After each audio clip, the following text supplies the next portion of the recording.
ছয় নং টপিকটি ছিল পারমাণবিক সংখ্যা অর্থাৎ অ্যাটমিক নাম্বার সম্পর্কে। তো পারমাণবিক সংখ্যা জিনিসটা কি? কোনো মৌলের একটি পরমাণুর নিউক্লিয়াসে উপস্থিত প্রোটন সংখ্যাকে ওই মৌলের পারমাণবিক সংখ্যা বলে। আমরা জানি একটি পরমাণু তিনটি কণা দ্বারা গঠিত। এই তিনটি কণার মধ্যে কি কি আছে সেটা হচ্ছে ইলেকট্রন, প্রোটন এবং নিউট্রন। আমরা জানি নিউক্লিয়াসের মধ্যে থাকে হচ্ছে প্রোটন এবং নিউট্রন, এবং নিউক্লিয়াসকে কেন্দ্র করে চারিদিকে বৃত্তাকার কক্ষপথে ঘুরতে থাকে হচ্ছে ইলেকট্রন।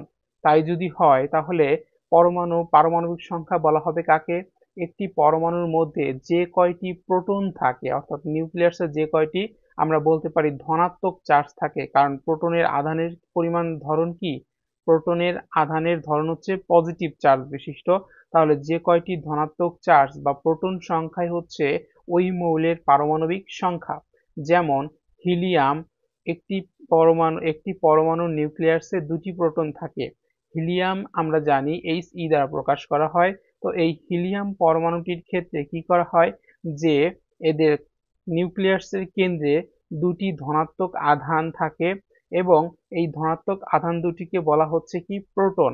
যেহেতু আমরা জানি যে প্রোটন সংখ্যাই হচ্ছে কোনো মৌলের পারমাণবিক সংখ্যা, তাহলে হিলিয়ামের ক্ষেত্রে নিউক্লিয়াসে যেহেতু দুটি প্রোটন থাকে, তাই হিলিয়ামের পারমাণবিক সংখ্যা হচ্ছে কত? 2।